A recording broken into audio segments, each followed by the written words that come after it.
Literatura sem frescura. Literatura e o quê? Sem frescura. Resenhas, opiniões, tretas literárias. Você está ouvindo Literatura sem frescura. Olá, esse é o Literatura Sem Frescura, o podcast que fala de livros de um jeito que você nunca ouviu. E aí, pessoas trevosas que nos ouvem, pessoas lindas, maravilhosas que nos ouvem, nos assistem no YouTube, tudo bem com vocês? Eu sou a Thaís, leitora eclética, professora cansada. Final do ano, então, nem se fala. Meu Deus do céu, eu não tenho mais forças. Eu tô igual aquela música. Tô sentindo as minhas forças indo embora. Minha trilha sonora. Tudo bem com vocês? Bom, ai. E podcaster de meia tigela nas horas vagas. É com prazer luminoso, o mesmo que a gente sente quando descobre um livro que parece ter sido escrito para nós, que abrimos o episódio de hoje. Só que dessa vez, a gente vai inverter a lente. Em vez de falar dos livros que amamos, vamos explorar as obras que moldaram os autores que moram no nosso coração. São páginas que vieram antes, que sopraram referências, estilos e ousadias. Livros que deixaram marcas invisíveis mais profundas na escrita de Isabel Allende, Machado de Assis, Jane Kogan, entre outros. Hoje, vamos abrir o mapa secreto das influências. Aquelas leituras que ajudaram a construir ironias brilhantes, realismos mágicos, terrores psicológicos, romances quentinhos e universos inteiros. Obras que explicam por que cada um desses autores escreve como escreve e por que nós, leitoras, acabamos sendo arrebatadas por eles. Prepara o café, fone de ouvido e o coração leitor. É hora de entrar na biblioteca íntima dos nossos autores favoritos e descobrir quais histórias acenderam a faísca que se transformou nas histórias que a gente tanto ama. Uau. E para me acompanhar nesse bate-papo, espero que não com uma xícara de café, senão ela não dorme essa noite. Ela já falou que ela não tá com café, ela tá com chá de camomila. Talvez ela durma durante o episódio. É o contrário, mas tudo bem. E está aqui comigo a minha companheira de podcast, Dona Luísa. Olá, Luísa. Olá, Thaís! Olá, ouvinte do Literatura Sem Frescura, tudo bem com vocês? Sim, hoje estou acompanhada de uma xícara de chá de camomila, assim, natural, mas eu espero não dormir no episódio. Acho que tá tudo sob controle, tudo sob controle ou não, né? Só não sei de quem. Não sabemos, assim, final do ano, gente, novembro... Outubro já voou, novembro tá assim, quase metade do mês. Que desespero, gente. Muito rápido tudo passando, né? Mas estamos aí, mais uma pauta maravilhosa para esse podcast. Gente, não sei como a gente tira ideias boas ainda depois do episódio 240 e poucos, mas estamos aí sempre surpreendendo, né? Eu, inclusive, estou completamente surpresa com o roteiro da Thaís, que eu estou vendo agora com você. Estou assim, muito admirada com as referências. Acho que vai ser bem interessante aí a discussão e também a gente falar sobre... É legal, né? A gente sempre... Os autores favoritos, provavelmente vocês já vão ir adivinhando, assim, né? Porque a gente sempre comenta, né? Mas é legal saber quem inspirou essas pessoas, quais obras eles leram e tal. Que é algo que também, quando a gente entrevista autores aqui, né, contemporâneos, também a gente gosta de saber, né? Porque é sempre interessante. Uhum. Então, bem animada aí pra pauta. Eu falo de Florianópolis, Santa Catarina. E vocês me encontram no Instagram e no TikTok no Amaré Literária. E vocês deem valor para esse roteiro, que deu um trabalho do cão de pesquisa, tá? Então tá bom. Thaís queria um roteiro fácil, queria uma pauta fácil, se ferrou! Eu quase matei a Luísa, porque os autores que ela escolheu não tinha informação. Meu Deus do céu, eu tive que cavucar o fundo do fundo da internet. Mas tudo bem, vamos lá. Antes de já deixa aquele lembrete. Segue a gente no Instagram pelo @Sem Frescura. E também no nosso canal no YouTube. É só procurar por Literatura Sem Frescura, se inscrever e ativar o sininho para não perder nossas lives de toda terça-feira às 20h30. E se você curte nosso conteúdo e quiser apoiar esse projeto com apenas R$10, já dá para fazer uma super diferença e ajudar a gente a continuar trazendo episódios de qualidade para vocês. É só entrar em apoia.se/literatura sem frescura e escolher sua forma de apoio. Luiz, eu não coloquei a nossa pergunta. Thaís, ela não quer saber. Ela não quer saber. Porque eu não quero falar sobre leituras. Porque essa semana eu li um total de 0 páginas, tá? Tá 0. bom. De terça-feira até hoje eu li um total de 0 páginas. Mas eu sei que você está lendo aí, querendo falar das suas últimas leituras. Então conta você, né? Pra gente, quais são suas últimas leituras? Eu comecei uma loucura no final desse ano, assim, porque assim, né? Eu gosto de achar coisa para incomodar minha cabeça, que eu mesmo cria, e foi o desafio do 75 Bucket. E agora eu tô com uma preguiça do cão de fazer vídeo, de postar vídeo, mas eu vou continuar postando vídeo. Vou postar vídeo acho que 1 por semana, gente. Tô com preguiça. Mas está dando certo, porque eu sempre me surpreendo com essa informação que se eu sentar a bunda na cadeira, abrir o livro, eu consigo ler. Assim, se eu deixar o celular de lado, é sempre tão surpreendente para mim, porque sempre me surpreendo. Mas aí, então, tá super... Eu tô no 6º dia já do desafio, e aí, assim, eu tô em 60% das mulheres de Wayward, arrependida de não ter começado em outubro, que eu acho que daí eu teria terminado, né, mais um livro ali para maratona, mas tá tudo bem, porque ele não é tanto, não puxa tanto no terror, assim, é bem mais na história feminina mesmo, né, de resiliência e tal, mas essas mulheres que, por serem diferentes, por terem uma conexão com a natureza e tal, elas são, né, a gente acompanha 3 mulheres, tipo, uma em 1619, uma em 1942, se não me engano, e outra em 2019. E aí é de 1600 e está sendo acusada de bruxaria. E todas elas são bem semelhantes, assim, tanto fisicamente, quanto todas têm, né, são da mesma linhagem, né, são Wayward, e têm conexão com a natureza, assim, e também todas sofrem e com homens, porque ódio de homens também traduz esse livro, assim, mas bem, bem legal. E aí até uma coisa curiosa que no começo do livro tem um pedaço de um poema de Macbeth, não sei falar, a peça do Shakespeare. Olha só, as irmãs Wayward, mãos unidas, viajam por terra e por mar, giram e giram assim, 3 para ti, 3 para mim, e outra 3 para 9, o encanto se encerra por fim. Aí dizem que a palavra Wayward, com sentido de rebeldes incontroláveis, é usada no primeiro fólio de Macbeth. Em versões posteriores, essa palavra foi substituída para weird, que é estranhas, né? Mas aí a primeira vez que foi usada, daí era esse sobrenome. Eu achei bem legal, assim, tipo, a autora tirou provavelmente daí, né? Achei bem massa. Enfim, tô bem apaixonada na leitura e estou lendo também O Segredo Final do Dan Brown, assim. E aquela loucura, né, das páginas dele. Tipo, tu sabe que é fórmula, tu sabe, mas assim, foda-se. Funciona. Eu fico mais tranquila em ouvir isso, porque eu morro de medo de ler Dan Brown. De novo. Então. Eu morro de medo. O último que eu li foi Inferno. Quando saiu, eu estava na faculdade. Deve ter sido 2012, 2013. Uhum. Ou seja, mais ou menos isso. Tem mais de 10 anos que eu li Dan Brown a última vez. Eu amei, mas tem mais de 10 anos. Então, assim... Eu também li, o último foi Inferno, daí depois eu não li Origem, porque Inferno, me saturou, assim.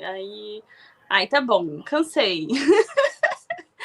Mas aí nesse eu fiquei muito curiosa, porque, enfim, né, toda aquela questão dos influenciadores e falando sobre Praga, e aí realmente, né, cada livro ele fala um monte sobre alguma cidade, e agora tá me deixando uma vontade louca de conhecer Praga, porque é uma cidade super com coisas ocultas, assim, de ocultismo e tal, eu não fazia ideia, eu tô assim, caraca! E aí também tem a parte da ciência, né, que daí nesse ele tá... Uma das personagens, que é a Catherine, que aparece em Símbolo Perdido, ela retorna. Sim. E aí ela estuda a consciência humana. E assim, muito interessante também as ideias, enfim, né? Bem, bem legal. Então eu tô achando legal. Não sei, mas ele é bem longo. Mais de 500 páginas. Eu não sei se ele vai conseguir manter esse ritmo ou se vai acabar ficando maçante. Mas, pois por enquanto tá... Eu tô agora em 38%. Tô curtindo. Os primeiros Muito 10% eu achei muito, muito parado. Mas, tipo, 10%. Porque ele começa a explicar as tá coisas limitando. tudo, né? É. É. Daí, nesses 10%, tipo, eu demorei uma hora e meia, 2 horas pra, tipo, 10%. Aí, os outros 10% eu termino em meia hora, tipo, no metade do tempo.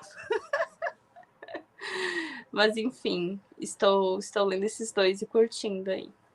É isso. Ô, gente, então, eu preciso de um livro para ressuscitar minha vontade de ler.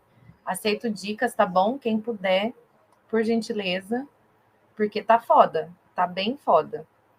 Vou tentar hoje olhar para minha estante, ver se tem alguma coisa que me fala, não, é esse aqui. Hora que acabar. Daqui a pouco ela tá pedindo romance e a Thaís vai mostrar um true crime que ela tá lendo, eu não duvido nada. Não, True Crime, o problema é que ele não é leitura rápida, eu quero um negócio de leitura rápida. True Crime resolve para curar ressaca literária. Eu não tô de ressaca, eu tô de canseira literária mesmo, eu tô cansada. Novo. Eu tô cansada, é só isso, eu tô cansada. A vida adulta tá me cansando e eu não tô tendo coragem de ler. É isso. Ótimo. Enfim, vamos para a nossa pauta, então. Vamos falar dos livros favoritos dos nossos autores favoritos. E eu não tinha como não começar, Luiz, com ela. A Maioral. Inclusive, o Luiz me mandou um vídeo dela essa semana. Aqueles vídeos de que livro você prefere? Tal livro ou tal livro? Aí a primeira coisa tem 100 anos de solidão. A pessoa errou também, né? Aí pode passar qualquer outro livro que ela terminou o vídeo com 100 anos de solidão favorito. Nenhum ganha 100 anos de solidão. É óbvio, né, gente? Mas o povo não, começou errando, tinha que ter deixado 100 anos de solidão lá para trás, pra gente saber se ela gosta de algum outro. Sim, pois é. Maravilhosa ela. Bom, estamos falando de Isabel Allende, não é? Que é a voz feminina mais forte da América Latina, né? Mais famosa. Tudo bem que ela mora nos Estados Unidos, a gente perdoa ela porque ela casou com um americano, mas ela é nossa autora chilena, ela precisou ir embora, fugida do Chile, tem toda uma questão. Mas ela é uma das grandes vozes da literatura latino-americana e ela fez parte do boom latino-americano, né? Que foi a grande ascensão da literatura latino-americana para o mundo. Sim. Então, ela tem um grande nome e ela é a minha autora favorita, sem medo de errar, sem sombra de dúvida. Vocês me perguntar, Thaís, quem é a sua autora favorita? Isabel Allende, ponto. Porque ela escreve as melhores histórias, tem realismo mágico, tem essa coisa latina, tem personagens profundos, sempre as personagens mulheres muito fortes, marcantes, as mais fodonas. Enfim, a Allende sendo maravilhosa. Agora, vamos falar sobre os livros. Consegui, depois de uma grande pesquisa, descobrir alguns dos livros favoritos de Isabel Allende, tá? Primeiro, Luiz, esse aqui me surpreendeu. As Mil e Uma Noites. Olha! As Mil e Uma Noites. Ela contou que aos 14 anos ela leu essa coletânea e que essa coletânea exerceu uma influência forte sobre a sua imaginação. Imagine uma menina solitária com uma lanterna. Aquelas histórias de aventura, erotismo e magia. Eu imaginei a Little Allende com a lanterninha lendo As Mil e Uma Noites. É porque Mil e Uma Noites é uma coletânea de histórias, né? Sim. Um monte de histórias diferentes. E ela disse que essa foi uma das que mais influenciaram a imaginação dela. Olha que legal. Me surpreendeu, mas faz sentido também, porque... Faz. Pelo que eu sei, né? Nunca li, assim, pelo que eu... Lembrando da minha aula com o professor de literatura de pré-vestibular, que ele explicando sobre esse livro, né? E aí a Sherazade contando histórias, e aí pra, tipo, não morrer, né? Pra não morrer. Aí ela nunca mais para de contar a história. Durante 1001 noites. Então, eu acho que tem... Eu acho que faz um pouco de sentido. É engraçado, né? Que como... Assim, no pensamento rápido, a gente não associa, né? Tipo, lá do Oriente Médio, sei lá, da onde que é, né? Parece muito distante da gente. Mas, assim, pensando na influência que deu sobre a Allende, provavelmente tem muito esse caráter mágico também, assim, e caráter, né? assim, do fantástico, o fantástico no comum, né, talvez, enfim, e também da própria contação, né, porque eu acho que da América Latina, todos nós aqui latinos, a gente tem muito isso da oralidade também, né, e talvez Mil e Uma Noites também tem essa questão, né, provavelmente essa questão também da oralidade, né. Sim, legal. Interessante. Concordo, achei interessante. Aí depois, lógico, vem 100 Anos de Solidão, surpreendendo um total de 0 pessoas. É muito nítida a influência de 100 Anos de Solidão em A Casa dos Espíritos, né? Todo mundo fala isso, porque realmente existe uma grande influência. Bom, ela disse que esse é o romance latino-americano mais importante do século XX e que, ao ler, percebeu como uma família como a minha não precisava inventar nada para escrever ficção.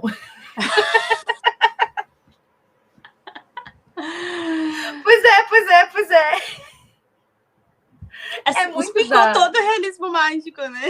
Exato, é muito. É isso, realismo mágico é isso. Gente, ó, com a minha família, com as loucuras que acontecem aqui, a gente não precisa inventar para ter, não precisa. E o realismo mágico é muito disso, né, gente? Ai, como eu amo, meu Deus, como eu amo o realismo mágico. Porque é umas coisas que parecem absurda, mas não é. É coisa que você escuta tua avó falando, tua tia falando, sabe?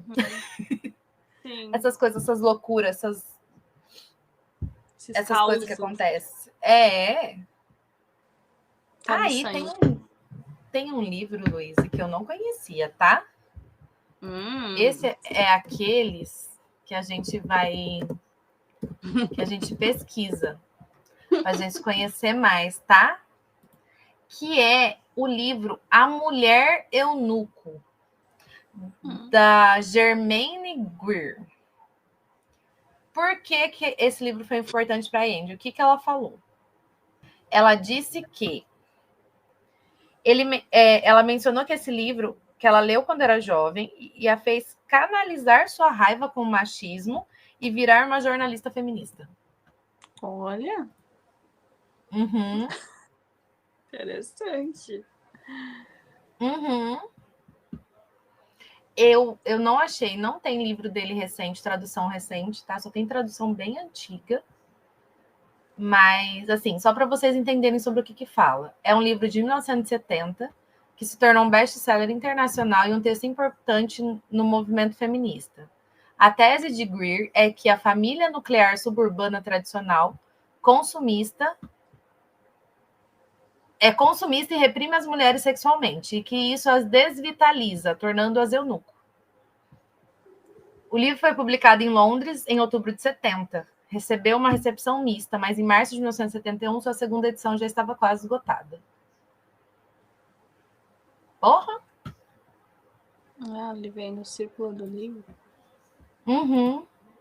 Interessante. Bem aleatório também, né? Sei lá. Mas a Andy, ela é bem feminista, né? Então, assim, imagina, ela leu esse livro lá quando era jovem. Os primeiros livros feministas. E isso ela fala que moldou ela, que mudou a cabeça dela quanto à questão feminista. Faz sentido. Interessante. Sim. Os livros dela têm bastante protagonismo feminino, né? Não, sem contar que existe, por exemplo, Violeta, a gente tem o tema. A construção de como a Violeta ela vai mudando ao longo do tempo, né? Sim. E como ela... o relacionamento abusivo que ela vivia e tal. E também ela se construindo mesmo, né? Assim, até politicamente também, né?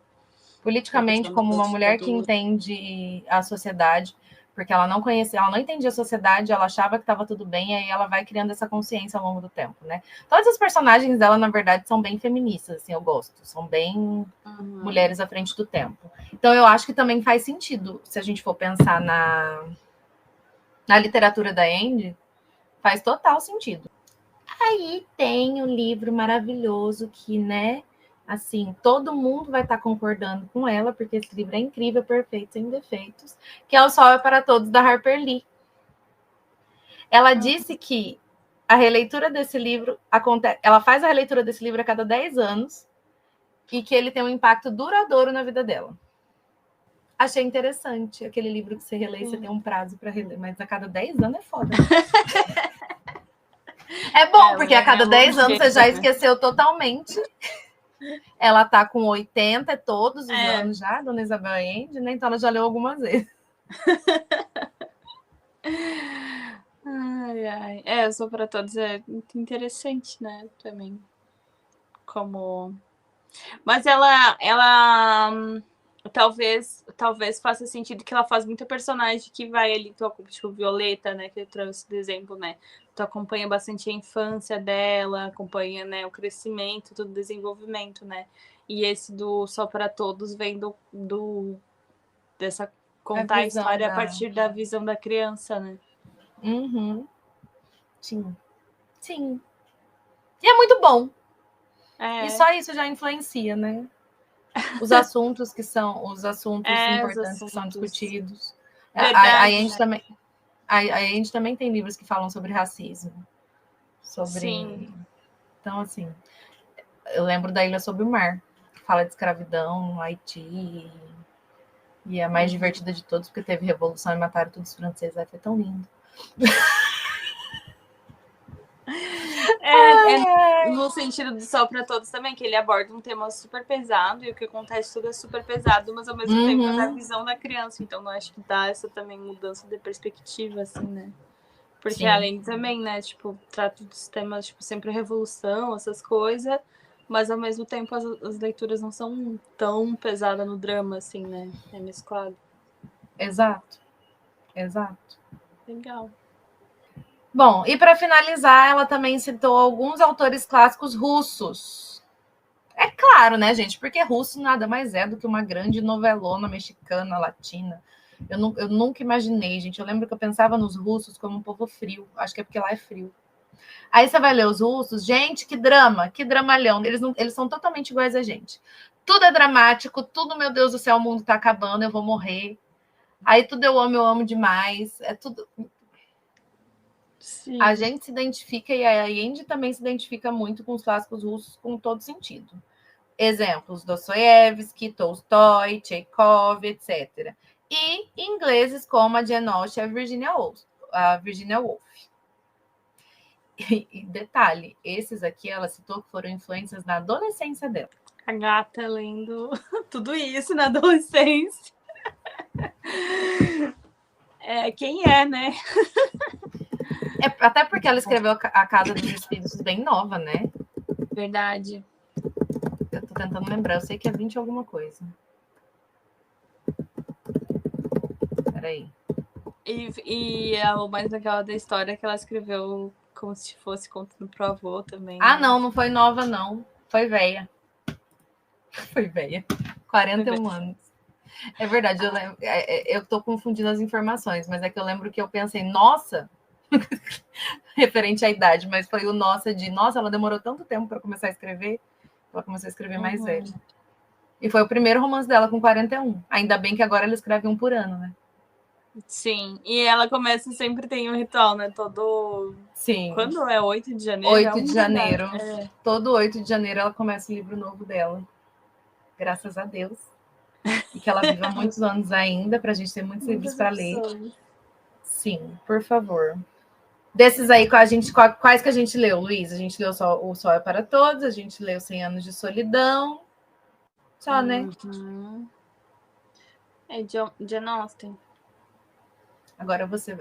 Jane Austen a gente leu também. Virginia Woolf, né? Dostoiévski também. Eu li Tolstói. Ai, não, li Tolstói ainda não. Mas dos principais...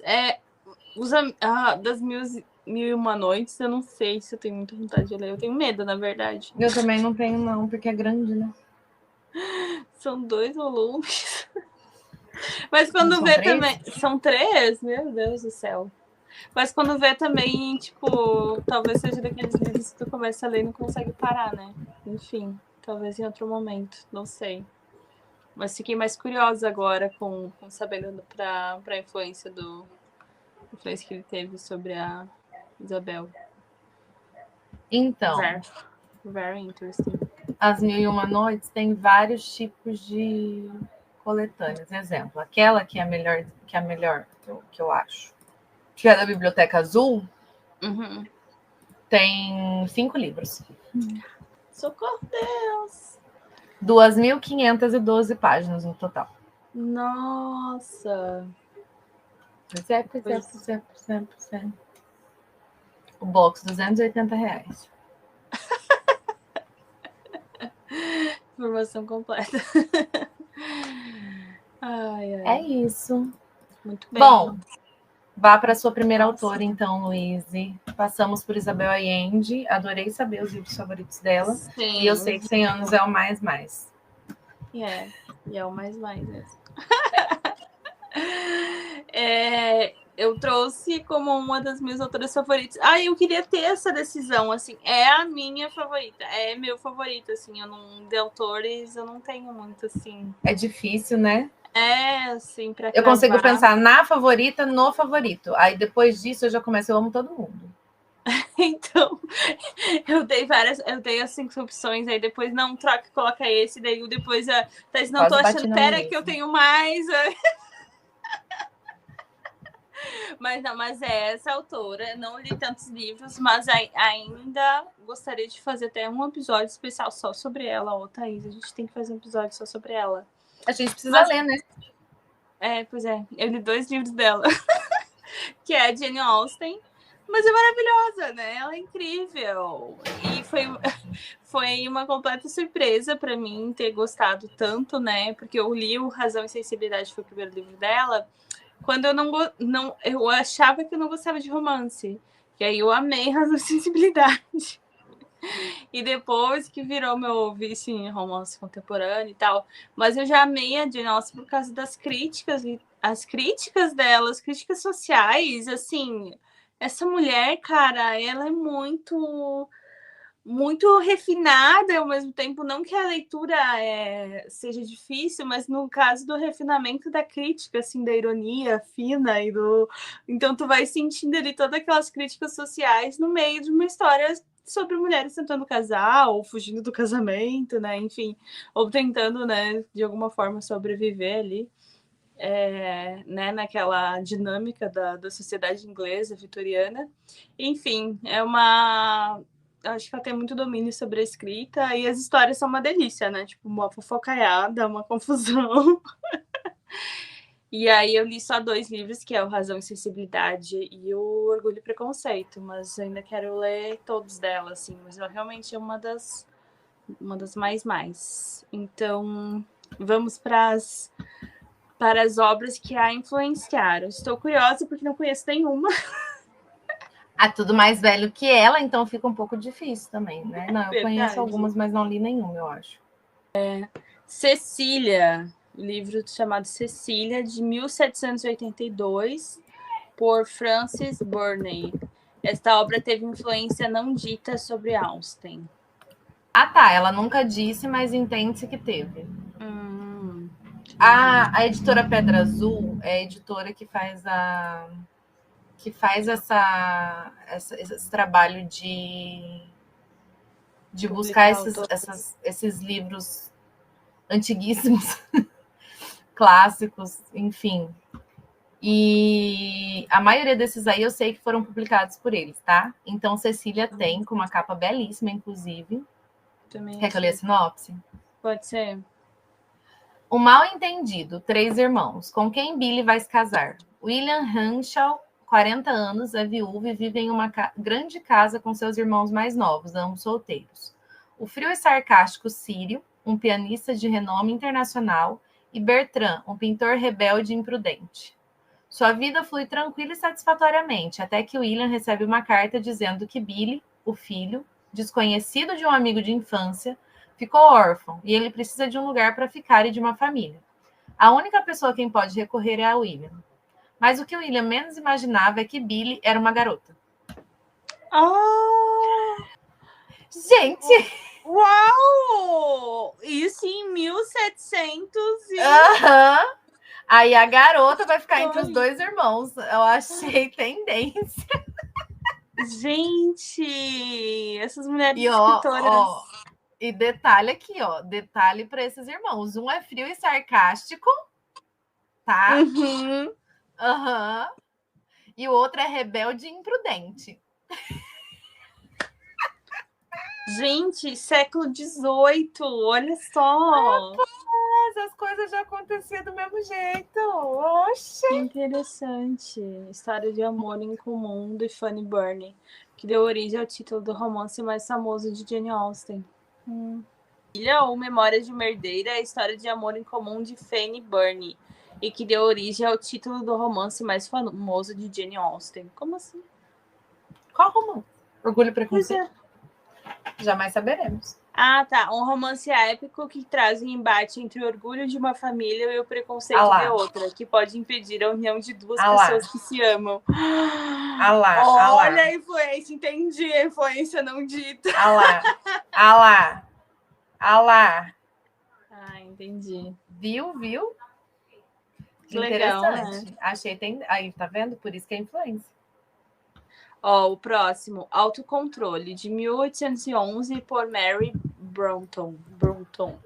Austen chegou a escrever que estava relendo este livro e opinou sobre ele em cartas. Também de uma autora. Não tem no Brasil, menino. Narra a história... eu vi no Scooby, tem ele com a Deixa eu ver. sinopse. Ó, vou ler. Saiu no Clube Vitorianos, também da Pedra Azul. Narra a história de Laura, que é perseguida pelo implacável e desregrado Coronel Hargrave, um libertino que se dizia apaixonado por ela, quase uma releitura do aristocrata libertino Robert Lovelace de Clarissa de Richardson, cujas intenções de um ou do outro eram previsivelmente menos que honrosas. No caso da obra de Brontë, Laura aceita se casar com Hargrave, porém estipula um prazo de 2 anos para que ele se regenere.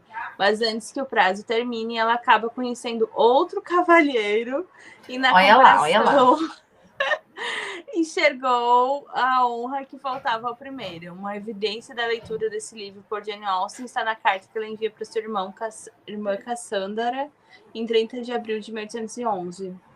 Durante uma das suas visitas a seu irmão Henry em Londres, em que fala de seu cotidiano na grande cidade. Entre os comentários de Jane está a menção a um livro que ela procurava, mas que estava esgotado temporariamente. Daí, ó, a frase dela: tentamos conseguir self-control, né, que é esse autocontrole, mas em vão. Eu gostaria de saber qual é a sua estimativa, porém sempre tenho medo de achar um romance inteligente demais e de ver minha própria história e meus próprios personagens já antecipados. Olha ela, né, com ela. Olha ela. Com inseguranças, meu Deus. Humana, só humana. Né? Mas a história é bem interessante. Assim. Não, muito doido, né? Porque realmente, né? Não, os primeiros livros do gênero de romance têm até hoje, né? Essas questões, assim. As histórias não mudam. Legal. Muito legal. Aí, obras de Fanny Burney, que é a mesma autora que a gente falou lá do primeiro, né? Há registros de que Austen admirava Burney como romancista preferida. Olha, que também, né, essa Fanny aí, que é do personagem lá, que é da menina se passando por menino, que assim, eu já fiquei interessada em ler, né? Aquele Cecília lá. E aí também outra influência, os chamados horror novels góticos. Por exemplo, títulos como Os Mistérios de Udolfo, de Anne Radcliffe. Austen fazia referência a esse tipo de livro em Nottingham Abbey, o que sugere que ela os conhecia bem. Interessante! Ela também tinha um pezinho no gótico, no gosto literário dela. Sim. Super. Esse é famoso. É, o do Udolfo né? Esse é. Esse quem lançou, Pedra Azul. Tem pela Pedra Azul já faz um bom tempo.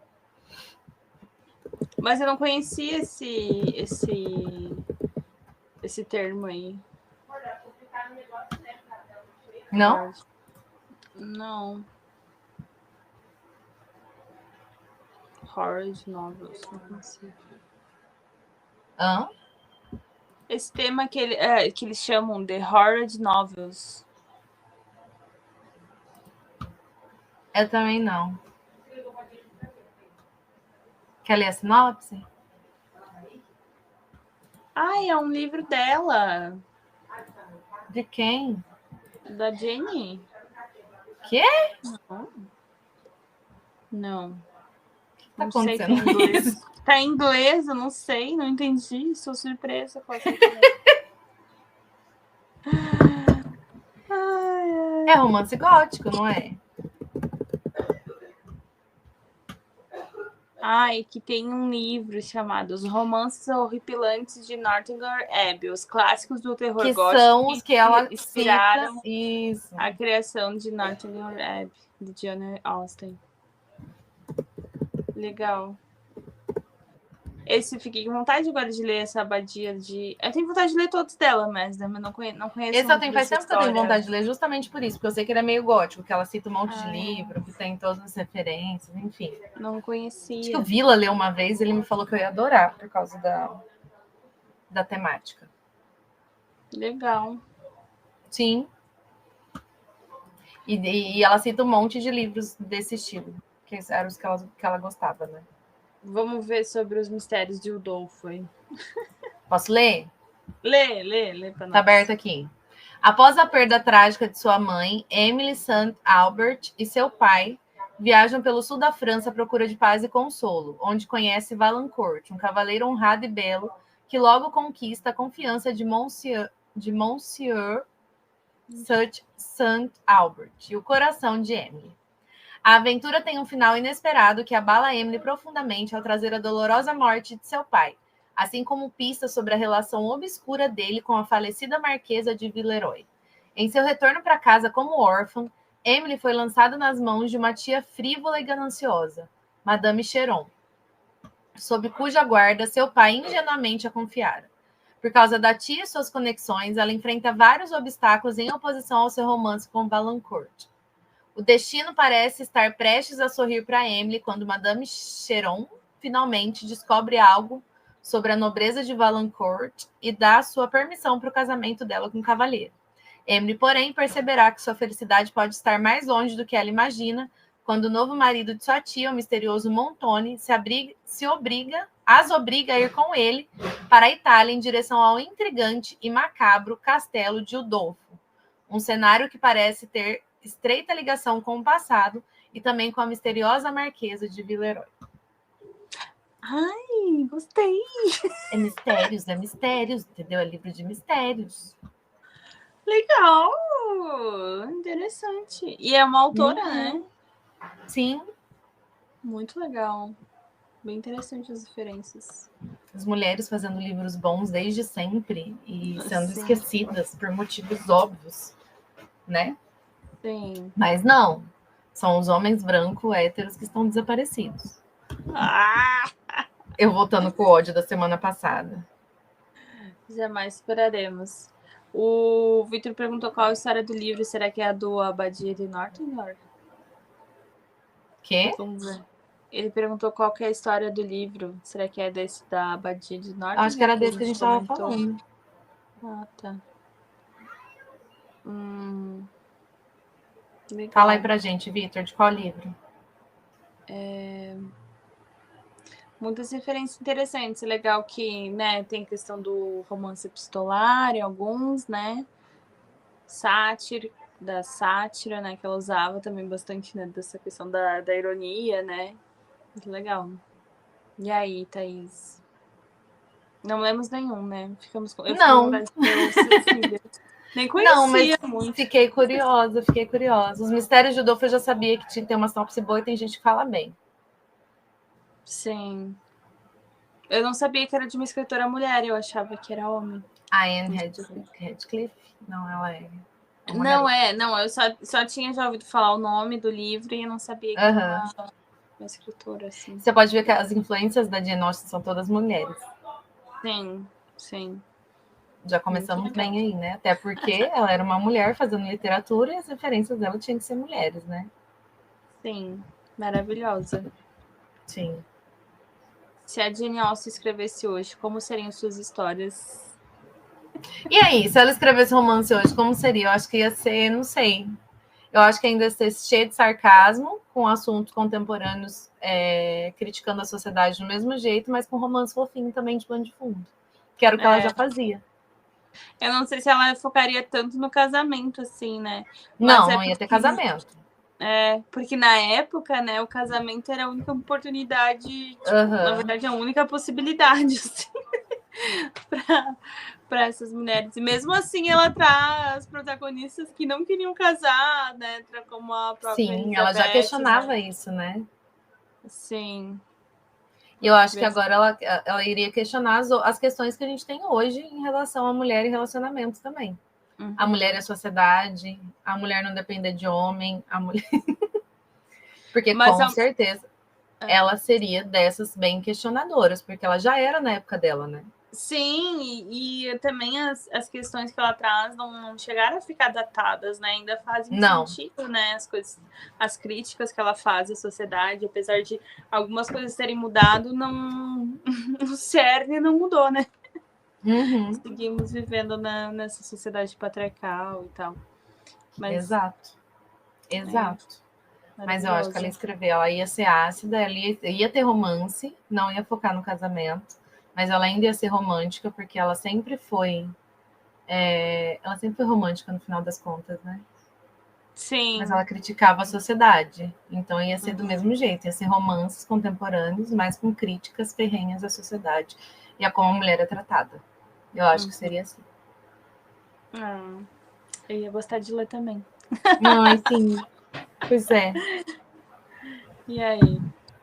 Quem vem? Agora vamos... Quem vem lá? Ai, nossa, surpreendendo um total de 0 pessoas. Agora vamos falar de Machado de Assis, obviamente, né? Porque não pode faltar ele aqui. Ele é o meu autor favorito de todos os tempos. Até porque, né? Por quê? Por que ele é meu autor favorito? Porque ele é o rei do deboche. Tá? Marcela Momi. Inteligente. Gente, essas semanas passadas eu fui tão feliz. Eu dou aula para o ensino médio e eu estou ajudando a professora de português com conteúdo de literatura. Aí as minhas aulas foram sobre Dom Casmurro e Memórias Póstumas de Brás Cubas. Eu me consagrei. Que sabor. Porque, né? Ó, delícia. Mas, gente, Machado de Assis é irônico, sarcástico, debochado. Ele criticava a sociedade ferrenhamente, tá? Inteligentíssimo, aquele jeito dele de escrever história conversando com a gente e ainda falando que o problema do livro é a gente, sabe? Que é a gente que lê errado, que a gente... Amo. Debochado. E ele foi o maior escritor de todos os tempos no Brasil. Na aula...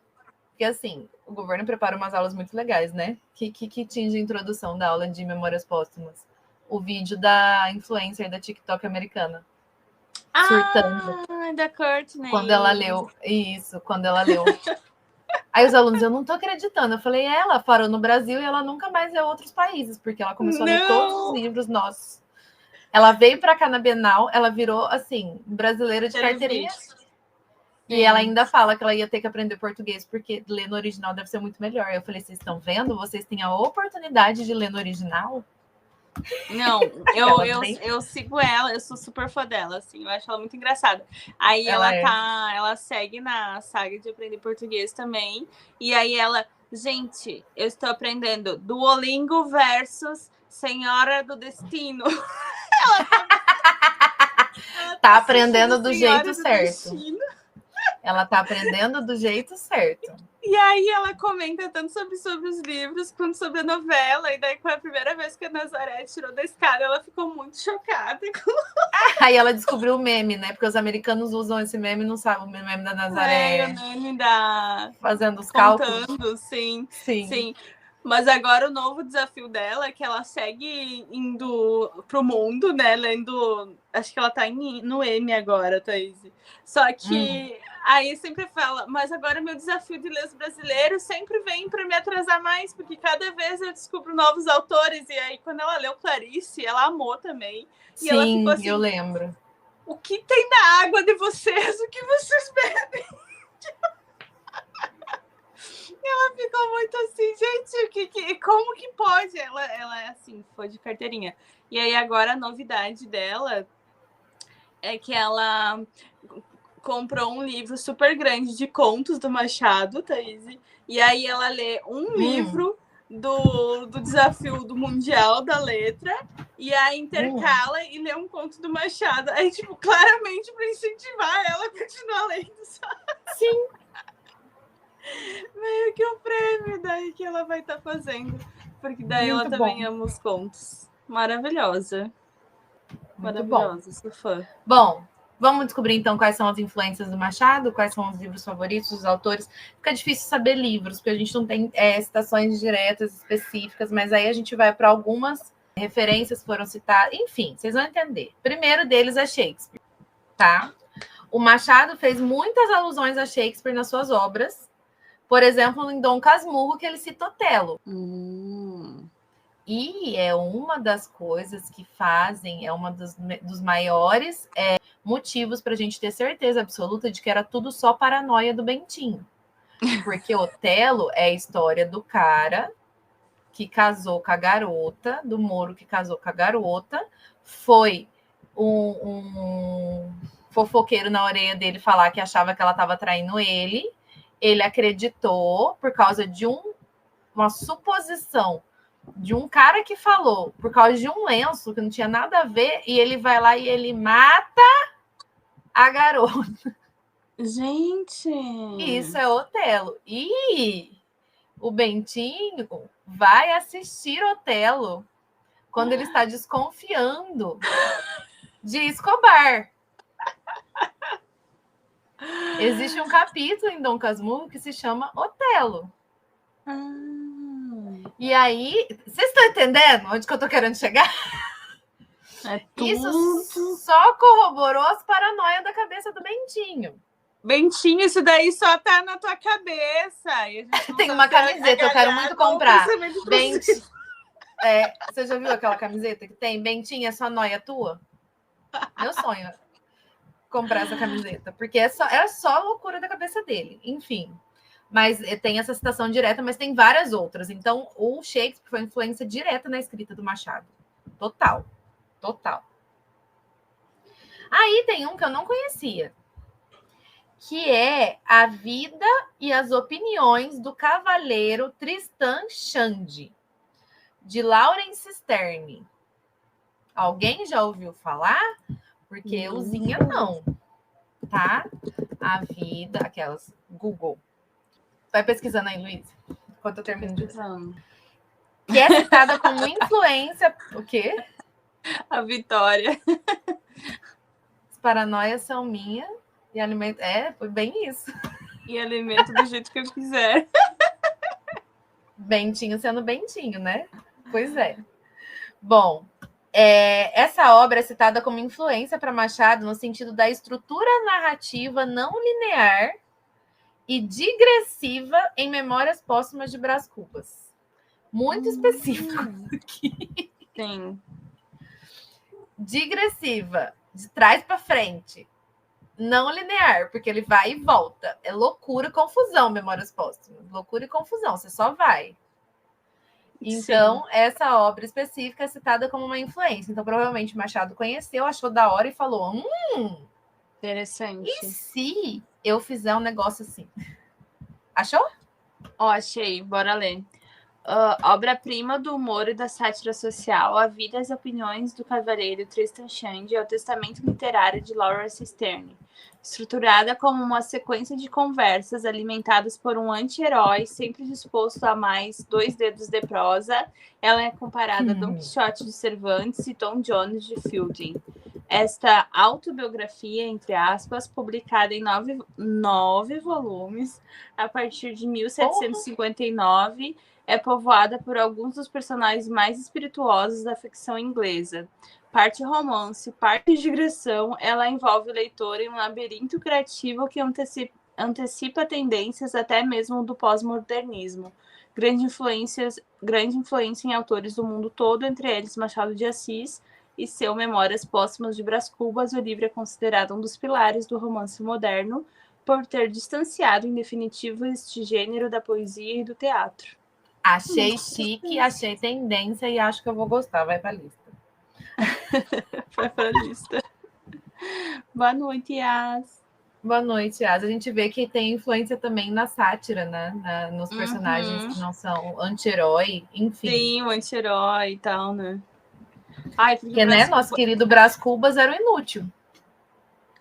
Não fez nada a vida toda. Não fez nada. Mas ele foi um grandíssimo de um inútil. E no mesmo tempo, tu não consegue odiar ele, porque ele é muito engraçado.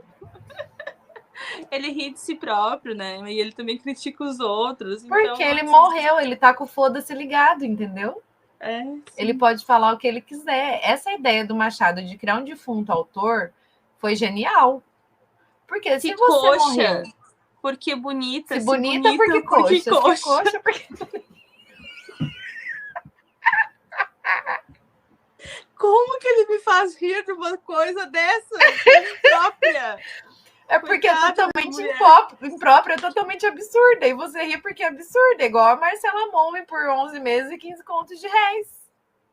Marcela nunca falou pra ele que não tava com ele por causa de outra coisa, mas é engraçadíssimo, entendeu? Ele é muito bom. Muito bom. Mas o Brás Cubas foi um grandíssimo de um inútil. Mas é que eu tava falando, a ideia dele fazer um defunto autor, né? Porque ele tá com o foda-se ligado. Depois que você morreu, o que te prende? Que amarra social que você tem pra falar as coisas que você pensa? Nenhuma. É igual velho, sabe velho quando fica muito velho? E que aí não tá nem aí mais pras coisas que fala? Mesma coisa. Tá aqui. Tem filtro, né? Sem filtro.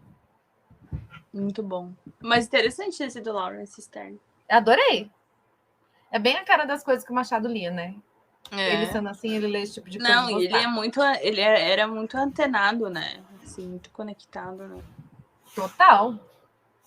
Bom, aí tem um autor europeu que foi citado como influência pelo estilo de digressão também que Machado admirava, que é o Xavier de Mestre. Esse Xavier de Mestre, vamos ver se tem algum livro conhecido dele. Não tem um livro específico, tá? Que o Machado gostava, mas ele foi citado... sim. Tem o A Viagem ao Redor do Meu Quarto, esse eu já ouvi falar. Esse é bem conhecido, Sim. Só tem esse também. Viagem ao Redor do Meu Quarto. Um militar condenado à reclusão após matar um oponente de duelo escreve essas memórias, que figuram entre as obras mais queridas por Machado de Assis. Acostumado aos combates e deslocamentos, o oficial do exército Xavier de Mestre se vê confinado em seu quarto e enxerga nessa pena uma oportunidade para mergulhar a pena da galhofa na tinta da melancolia. Todo mundo entendeu a referência? Então tá bom. Mestre das linhas tortas, digressões e zigue-zagues, de Mestre nos apresenta uma nova maneira de viajar, por meio de uma incursão no mundo das letras. Para cada dia preso em seu quarto, um capítulo. Assim é construída essa obra que transita entre a narrativa memorialista, a autobiografia e o relato de viagem. Escrita em 1793, meu Deus, inaugura uma febre de narrativas que percorrem mundo sem sair do lugar. Lá fora, se desenrolam guerras revolucionárias, ao mesmo tempo que as ruas se agitam em um carnaval. Do lado de dentro, de Mestre contempla o imobilismo dos móveis, mas abre uma janela para a imensidão. A excursão de Antofágica... Aí tá falando sobre a edição. O Yuri, sabe, do livrado que ele publicou de crônicas dele... Aí, um deles que foi na pandemia, aí é sobre... Tem um título que brinca também com esse do A Viagem ao Redor do Meu Quarto. Verdade. Tem. Que é aquele da pandemia, né? Porque daí ele também escreveu quando estava confinado. Interessante, esse é bem conhecido mesmo, né? Esse livro dele. Do Xavier. E se era favorito do Machado, foi para minha lista também. Era isso que eu queria, colocar livros na lista. É para isso que eu fiz esse episódio. Ia dizer, eu não sei se vocês perceberam o grande objetivo desse episódio. Não sei se repararam, mas... Bom, esse aqui não vai para minha lista, tá? Já vou deixar claro antes. Isso não vai entrar. Porque a próxima referência do Machado são os Eclesiastes da Bíblia. Sim. A indicação de que Machado tinha esse livro como referência por causa da temática da vaidade, do tempo e da memória. achei diferenciado. Então, Machado foi influenciado pelo livro do Eclesiastes da Bíblia. Ele tem várias citações bíblicas nos livros dele também, né? Ele era um conhecedor da Bíblia. Tá, e qual a história do Vermelho e Negro, que não tá aqui, mas é o do Ao Vencedor das Batatas? Eu já tinha anotado mentalmente para falar sobre o Vermelho e Negro. O Stendhal também foi influência do Machado. Romance histórico e psicológico, uma inédita mescla de crônica social e incursão na natureza humana. Tu já leu, né? Sim, infelizmente. Mentira, não é tão ruim, mas eu não gostei do final, mas não é tão ruim, é um livro bom. É um livro interessante. É um cara, tem hiperfoco no Napoleão. Jura? Ele tem hiperfoco no Napoleão, ele tem uma foto do Napoleão embaixo do colchão. Nossa! Ele é paranoico, o Napoleão é Deus para ele. Aí eu tentando lembrar da história, que eu não lembro de mais nada. Eu só lembro do hiperfoco dele em Napoleão. E é meio que um romance de formação, sabe? Você vai acompanhando a vida dele, as coisas que vão acontecendo. Aí ele vai virar padre, por isso que a negro é a veste negra. Primeiro ele queria ser soldado, que é a veste vermelha, e depois ele acaba virando padre. Você vai acompanhando a vida dele. E ele tem hiperfoco em Napoleão o tempo todo. Vamos para a sinopse? Do Vermelho e Negro? Pode ler. Eu ia falar sobre as influências, mas leia. Tá. O Vermelho e Negro conta a história de Julien Sorel, um jovem pobre e talentoso que nos convulsivos anos de 1830 deixa para trás sua origem provinciana para circular entre as altas esferas da sociedade parisiense. Mas o passado é traço difícil de apagar, e tão fortes quanto a determinação de Julien são as paixões que o dominam. O jovem tenta sufocar lembranças pessoais e a admiração ardente que nutre por Napoleão, figura não grata nos salões burgueses da Restauração, mas o faz em vão. Crônica mordaz de seu tempo e romance inaugural do gênero psicológico, não à toa que esta obra cumpriria à risca o destino vaticinado por seu autor, vindo a ser compreendida apenas muitos anos após sua publicação. Legal. É isso, mas ele tem hiperfoco no Napoleão. Essa parte não tá na sinopse. Mas é legal que tem ali a da crítica social, né? Que acho que também é coisa que o Machado faz sempre também. Com toda certeza. Ó, aí, sobre a influência do Stendhal, o que acontece? No prólogo ao leitor de Memórias Póstumas de Brás Cubas, Machado de Assis escreve que Stendhal confessasse haver escrito um de seus livros para 100 leitores, coisa que admira e consterna. Ou seja, ele cita o Stendhal diretamente. Essa citação mostra que Machado conhecia a obra do autor francês e dialogava diretamente com as suas ideias. Ambos os autores têm uma profunda análise psicológica. Stendhal é considerado um autor de transição entre o romantismo e o realismo, a mesma coisa que o Machado fez no Brasil. O Machado ele começou como romântico e ele inaugurou o realismo no Brasil com Memórias Póstumas de Brás Cubas. É considerado o primeiro livro realista do Brasil. E ele, muito provavelmente, com toda certeza, fez isso influenciado pelos franceses e principalmente pelo Stendhal, que foi quem fez isso lá na França. Entendeu? Uhum. Então, essa é a influência direta, porque nada que acontecia aqui no Brasil acontecia antes de acontecer lá na Europa. E principalmente na época, pelos franceses, que era o berço de tudo que acontecia era lá. Tudo que acontecia era lá. Então, os autores daqui estavam sempre antenados no que estava acontecendo lá para seguir as tendências. Natural. Então, o Machado ele foi influenciado por várias, entre elas, essa transição do romantismo para o realismo, né? Se bem que o Machado ele já tinha um pé no realismo antes do realismo existir, porque ele já fazia muita crítica social, né? Sim. Ele sempre teve o pé no realismo, mas ele foi quem inaugurou, entendeu? E, gente, eu lendo, sem saber de nada, lendo Vermelho e Negro, peguei o Machado no pulo. Porque o Stendhal, meu livro tá marcado com essa parte. O Stendhal, ele fala ao vencedor as batatas, em algum momento do livro dele. E eu, Machado, safado, foi daqui que você tirou. Não foi do nada, porque aqui em Casborba, ele tem, dentro do Memórias Póstumas, ele fala, né? Ele dá toda uma ideia lá muito comprida, e ele, o final, a moral da história é que o vencedor fica com as batatas. Muito bom. Então, essas foram as referências do Machadão. Perguntinha. A gente percebe esse humor britânico no sarcasmo machadiano? Ele teve muita influência britânica, né? Você acha que tem? Eu acho que tem.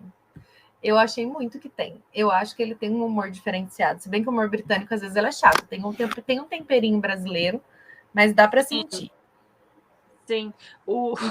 Mas eu gosto até do humor britânico. Eu também. Eu acho eles engraçados, mas eu acho que o Machado é mais, assim. Não, com certeza, é por isso. Nossa, eu lembro de estar lendo Memórias Póstumas e gargalhando, assim. Não, Nossa, o capítulo inútil, assim. Pois bem, esse é o capítulo inútil. Então, já que é inútil, melhor já acaba por aí. Tipo, tem 2 linhas o capítulo. É muito bom. Você entende o nível?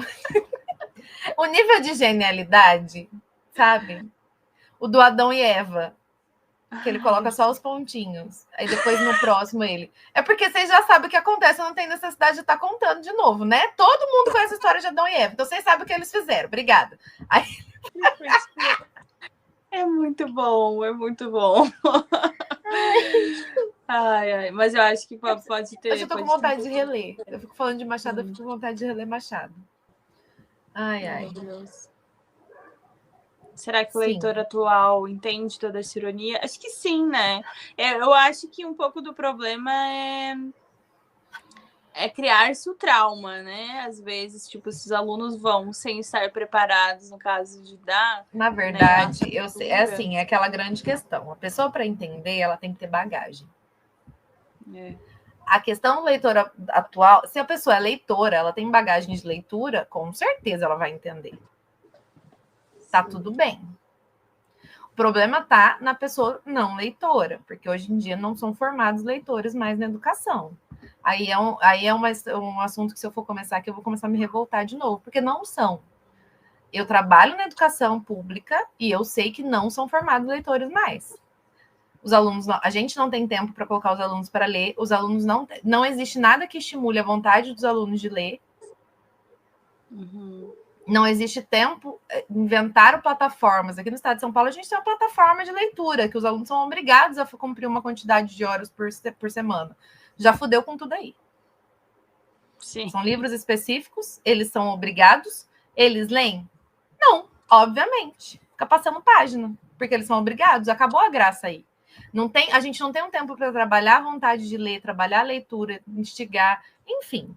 Então, se a pessoa não é leitora, se ela não tem essa bagagem que tem que ser criada ao longo do tempo até ela ter essa bagagem para conseguir ler e entender Machado de Assis, não vai adiantar. Aí você chega lá na segunda série do ensino médio, que é quando você ensina Machado de Assis, que eu estou ensinando para os alunos, eles não entenderam a frase da Marcela, eu tive que desenhar.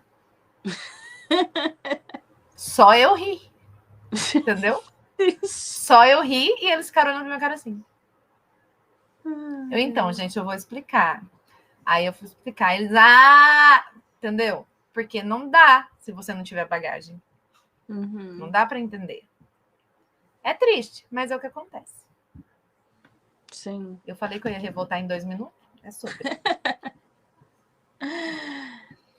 Mas acho que, como acontece com todos os clássicos, continua atual, né? Assim, todas as críticas. Totalmente atual.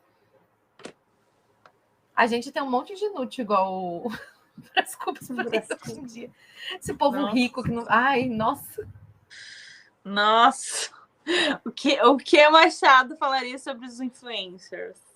Eu tava pensando nisso agora. Eu, assim, ia ser aqueles influencers que não faz nada da vida e fala que ainda é muito difícil o trabalho deles de influencer, sabe? Acordando às 4 da manhã, todo dia. Então... Vai correr. De rotina, assim. Meu Deus do céu. E inventando empresas novas.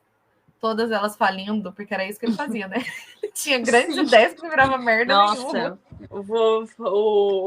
O empreendimento dele, né? Que era o super empreendimento que ele ia fazer. E tu passa o livro todo achando que vai ter uma resposta. O emplastro.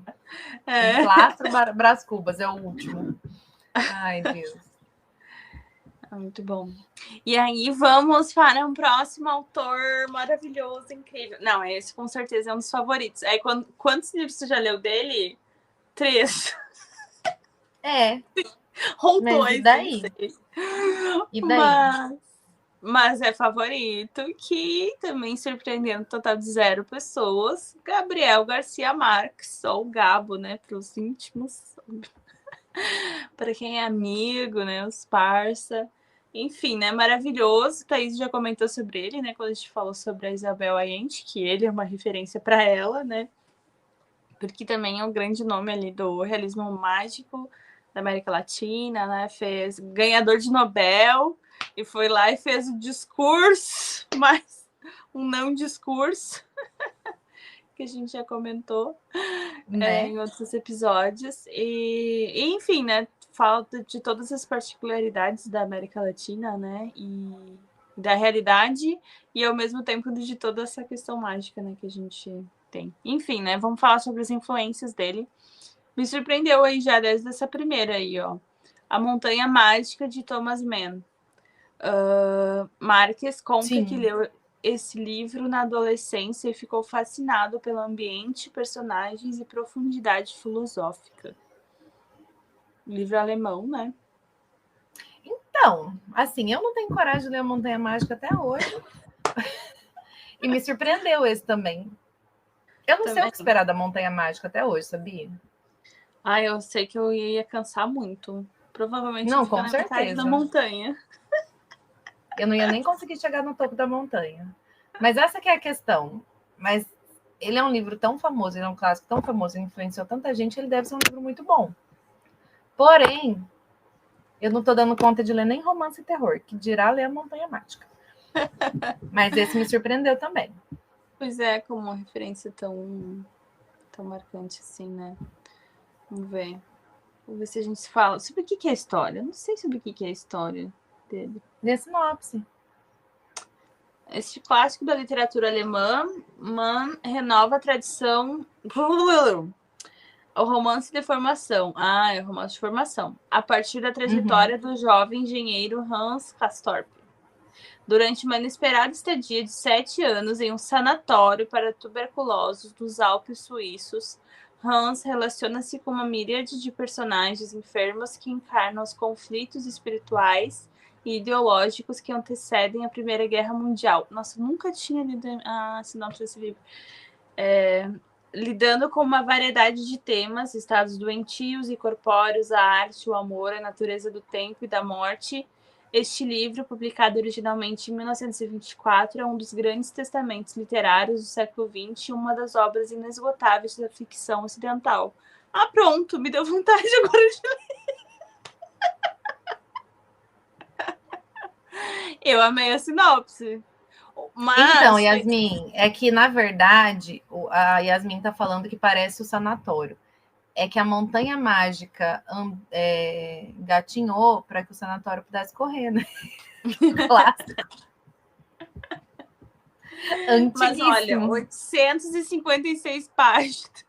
Não dá, galera, não dá. Eu acho que eu já tinha visto a sinopse dele, eu sabia já eu que nunca, se tratava, eu mas só mesmo tinha assim. visto a época lá, a Márcia que tava lendo e tal. Mas é todo mundo assim, que tipo, termina e, nossa, eu subi a montanha, eu consegui. É sempre uma coisa assim, né? Deve ser uma emoção conseguir concluir, né? Porque trata realmente de vários temas, assim. Eu acho que deve ser bem filosófico também, né? Bem, sim. Enfim. Sim. Mas a Yas, ela tá lendo o Sanatório, também prendeu ela no outubro. Ela ia ler 3 ou 4 livros em outubro, ela ficou presa no sanatório. O sanatório antes era para tuberculose. Vai saber se não tiraram a referência de lá, né?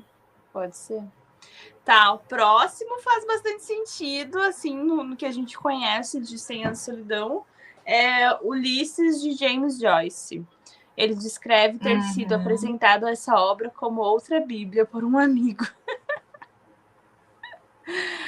Ulisses, a Laís teve coragem de encarar Ulisses. Tem um episódio que ela fala bastante sobre isso. Nossa, sim, ela amou, né?